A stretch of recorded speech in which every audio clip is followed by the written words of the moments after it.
Bismillahirrahmanirrahim. Assalamualaikum warahmatullahi wabarakatuh.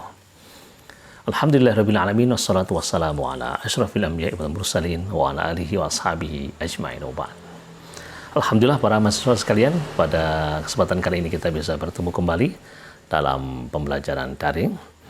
Pada kali ini kita masih melanjutkan kajian atau mata kuliah Balaghah 1 Ilmul Ma'ani, yang pada pertemuan kita kali ini kita berbicara tentang al-balaghah was-siyaq.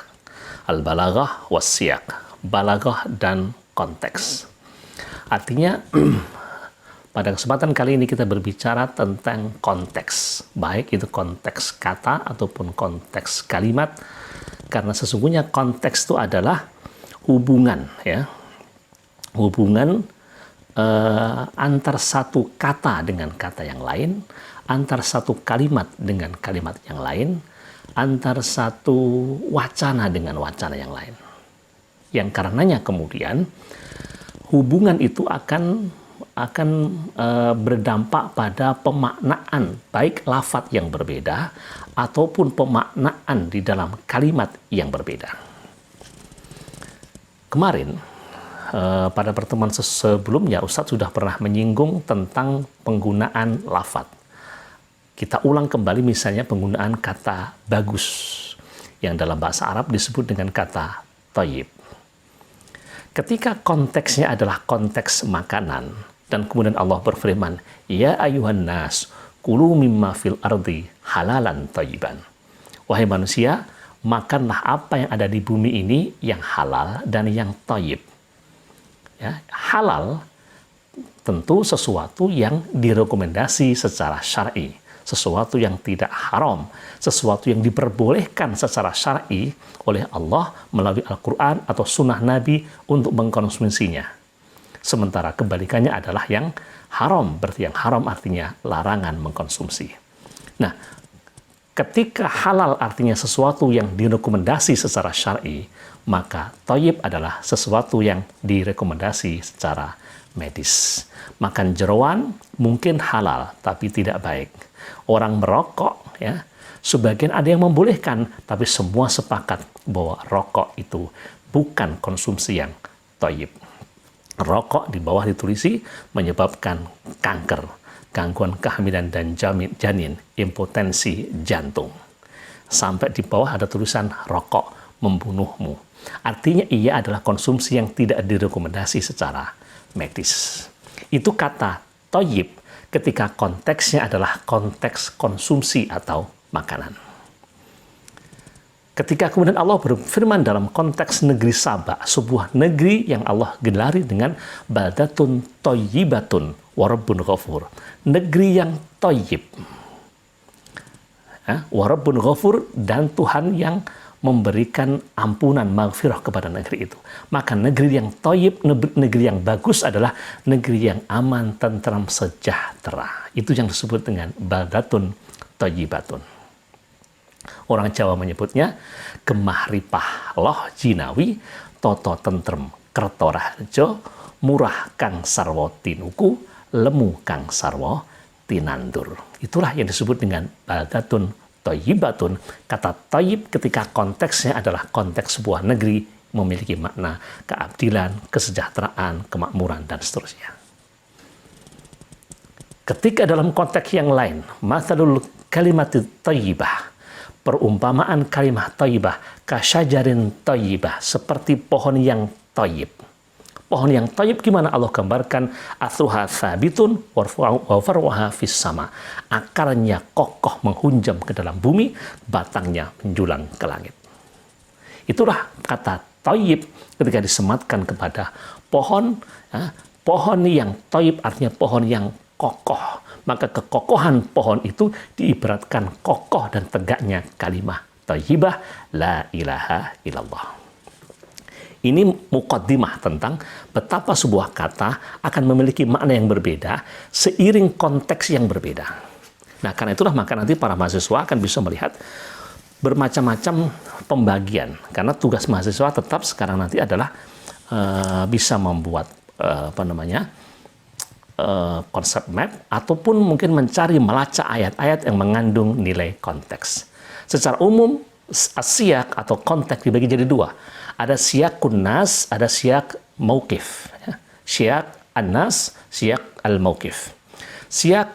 Siyakun nas atau konteks linguistik, ya secara linguistik. Yang kedua adalah siyakul mauqif, konteks secara situasi. Itu yang kedua. Kita bahas dulu agak cepat karena pembagiannya sangat banyak dan waktu kita terbatas. Yang pertama adalah siyakun nas, konteks linguistik. Ada kalanya misalnya, ada bagiannya yaitu asyakun nahwi, ya, konteks nahwu. Ia memiliki makna dan makna itu menjadi tersimpangkan ketika dalam sebuah konteksnya, konteks nahwu. Konteksnya nahwu. Artinya di sini nanti kita tidak bisa menyalahkan ayat ini karena ayat ini berbicara dalam siyak an-nahwi, siyak nahwi. Dalam surat Toha misalnya, Toha, ma anzalna 'alaikal qur'ana litashqa illa tadhkiratan liman yakhsha. Toha, tidaklah aku turunkan Al-Quran ini untuk membuat susah kalian. Illa tadhkiratan liman yakhsha. Kata illa itu makna dasarnya adalah kecuali. Kalau di sini mau diartikan kecuali, illa itu adatul istisna. Seluruh murid hadir illa Muhammad. Artinya Muhammad adalah mustasna yang diperkecualikan. Di sini tidak ada pengecualiannya. Maka kata illa tidak diartikan dengan kecuali, tapi artinya adalah tetapi, walakin. Al-Quran diturunkan bukan untuk mempersusah manusia, tetapi untuk membuat mudah. Tetapi sebagai pengingat bagi orang yang takut kepada Allah. Jadi kata ilah yang secara preventif ia bermakna kecuali, ia berubah menjadi bermakna tetapi karena konteksnya adalah konteks nahwu. Nahwu mengajarkan ketika ilah itu adat istisna, maka dia membutuhkan mustasna dan mustasna minhu. Padahal ini bukan istisna. Karena itu ia tidak bisa diartikan kecuali, maka ia bermakna yang lain. Apa itu? Tetapi. Dari konteks nahwu kita bisa mengetahuinya.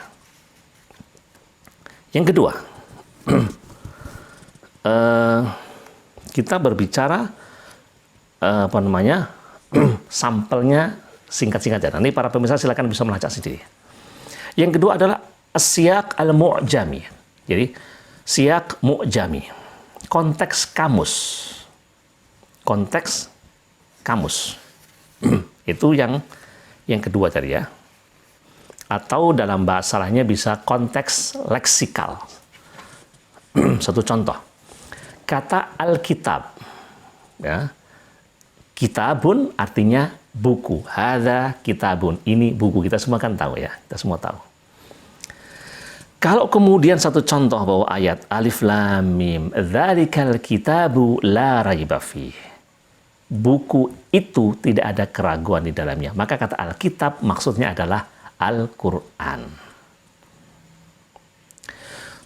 Tetapi ketika yang kedua, misalnya dalam surat Al-Baqarah 78, kita langsung masuk ke ayat-ayat berikutnya. Wa minhum ummiyuna la ya'lamunal kitaba illa amaniyuhum. Illa amaniya wa inhum illa yadhunnun. Wa minhum di antara mereka ada orang-orang yang ummiyun, tidak bisa baca tulis. Ada orang-orang buta huruf. Ummiyun itu orang-orang buta huruf. Lalu ketika dilanjutkan ayatnya, la ya'lamunal kitab, ya, tidak mengetahui Alkitab, maka Alkitab di situ tidak bermakna Al-Quran. Tapi la ya'lamunal kitab, maksudnya la ya'lamunal kitabah. Sehingga menjadi cocok. Di situ banyak orang-orang buta huruf yang tidak tahu tulisan. Masuk berikutnya, ya. Wa ma kana linafsin an tamuta illa biidznillah kitaban muajjala. Dan tidaklah ada satu jiwa yang mati melainkan atas izin Allah. Itulah kitab yang telah ditentukan waktunya. Apa kitab di situ? Kitab di situ maksudnya adalah saat waktu saat kematian manusia yang sudah ditentukan. Dan seterusnya nanti para pemirsa, para mahasiswa akan bisa mencari bahwa betapa ayat-ayat, betapa lafaz itu memiliki makna yang berbeda ketika konteksnya berbeda. kata itu, ini model as-siyaq al-mu'jami seperti contoh yang tadi dahulu saya sampaikan. Jadi ini menjadi bentuk as-siyaq al-mu'jami, contoh kata tayyib tadi. Faman utiya kitabahu biyaminih faulaika yaqra'una kitabah. Surat Al-Isra ayat 71. Faman utiya kitabahu, siapa yang diberikan kitabnya dari sebelah kanan. Apa kitab di situ? Kitab tentu bukan Al-Quran, tapi catatan amal kebaikan. Nah. Baik, kita lanjutkan. Yang ketiga, ya, yang ketiga. Yang ketiga adalah as-siyaq ad-dalali. Ya, as-siyaq ad-dalali. Jadi konteks semantik. Konteks semantik. Semantik adalah makna kata atau makna kalimat. Ya.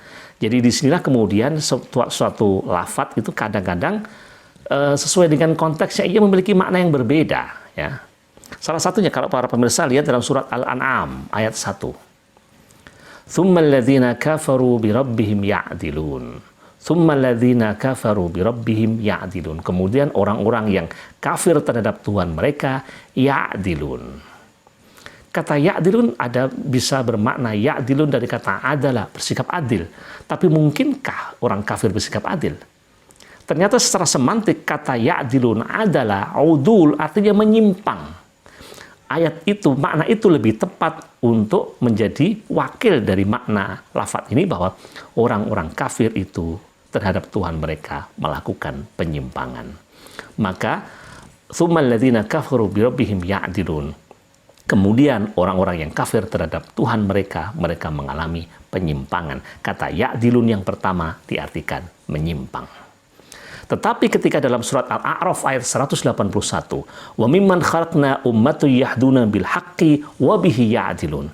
Wa mimman khalaqna, dan di antara orang-orang yang kami ciptakan ada satu umat yahduna bil haqqi. Mereka mendapatkan petunjuk dengan kebaikan, wa bihi ya'dilun, yang karenanya dia berbuat adil. Maka kata ya'dilun pada konteks yang kedua ia bermakna adil, bermakna berperilaku proporsional, berperilaku adil karena disematkan kepada orang-orang yang mendapatkan petunjuk. Nah, maka itu adalah contoh dari siyaq ad-dalali. Ya, siyaq ad-dalali.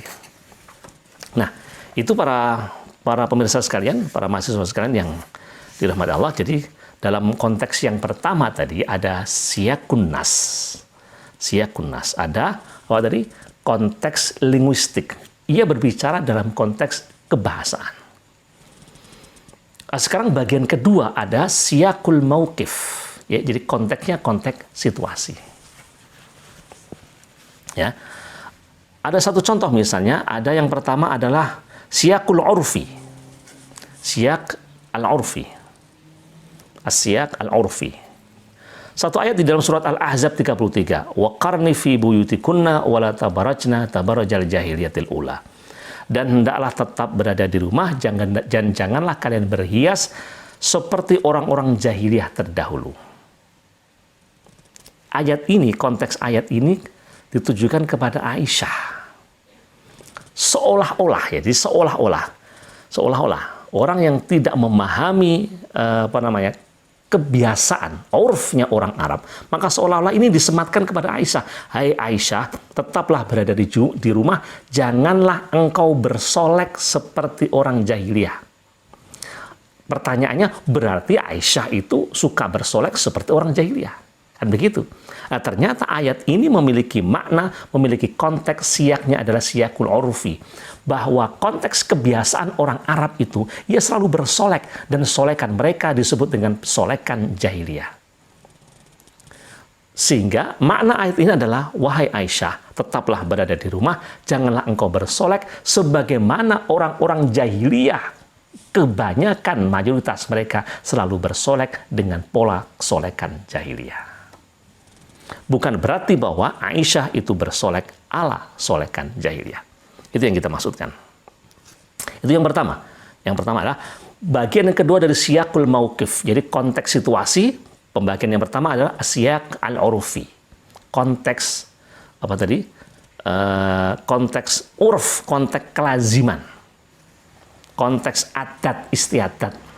Nah, yang kedua adalah siyakut tarikh, konteks sejarah. Siyakut tarikh, konteks sejarah.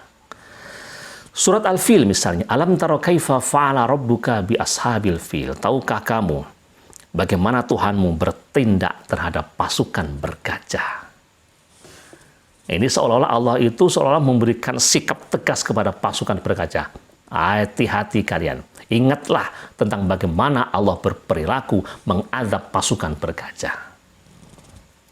Nah, ini tentu ayat ini tidak bisa kita maksudkan, oh kalau begitu latihan gajah yang ada di Waikambas itu kemudian dilarang, terkena ayat ini karena Allah akan mengazab mereka yang masuk kategori ashabul fil. Pemilik gajah akan diazab oleh Allah Subhanahu wa taala. Bukan begitu. Ini berbicara dalam konteks sejarah, bahwa sejarah dulu ketika Abraha ingin menghancurkan Ka'bah. Kemudian Allah bercerita, tahukah kamu ketika Abraha dulu berkehendak menghancurkan Ka'bah dan mereka mengendari gajah, maka kemudian aku turunkan tayran ababil, burung-burung yang menghancurkan pasukan mereka. Nah, ini namanya konteks sejarah. Itu bentuk yang kedua. Yang ketiga adalah siyakul jughrafiyah. Siyakul jughrafiyah. Konteks geografi. Satu contoh. Surat Az-Zukhruf ayat 51. Wa nada fir'aunu fi qaumihi qala ya qaum alaysa li mulku misra wa hadhihi al-anhar tajri min tahti. Wa hadhihi al-anhar tajri min tahti. Fir'aun menyeru kepada kaumnya, hai kaumku, ya, alaysa li mulkun fi misra, bukankah aku ini penguasa Mesir? Dan sungai-sungai ini disebut dengan al-anhar, jamak dari nahrun. Artinya sungai-sungai banyak berada di bawah kekuasaanku. Pertanyaannya, kenapa kok anhar?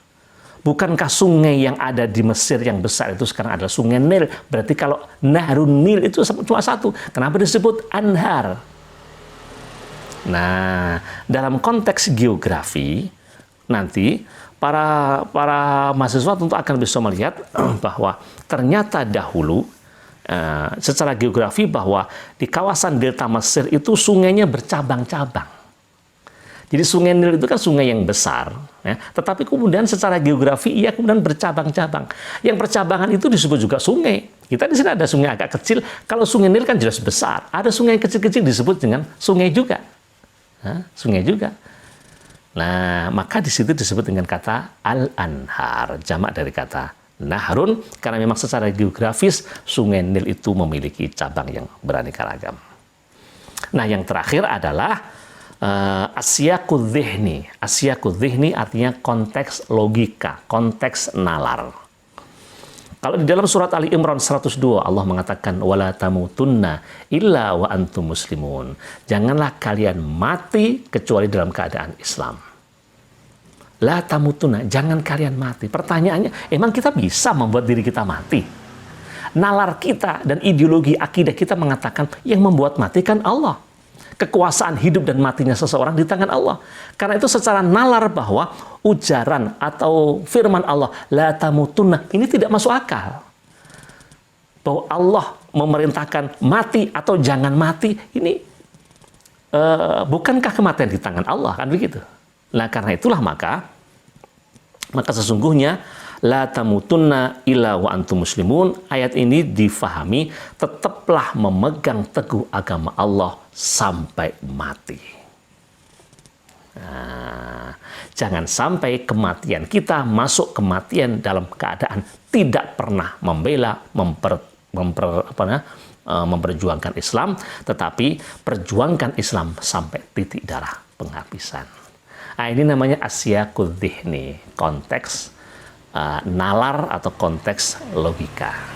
Nah, ini para mahasiswa sekalian yang bisa kita sampaikan pada pembahasan kita tentang asyaq, dan tentunya nanti tugas mahasiswa adalah mencari satu kata yang mencerminkan dua pola besar tadi, baik itu siyaqun nas ataupun siyaq mauqif. Siyaq nas dibagi menjadi tiga. ada siyakun nahwi, ya, ada apa lagi tadi? Ada siyakun nahwi, ada siyak al-mu'jami, dan yang ketiga ada siyak ad-dalali. Ya. Kemudian untuk yang siyakul mauqif ada 4. Yang pertama ada siyakul urfi, kemudian ada siyak at-tarikhi atau siyakut tarikh atau as-siyak at-tarikhi. Yang ketiga ada apa tadi?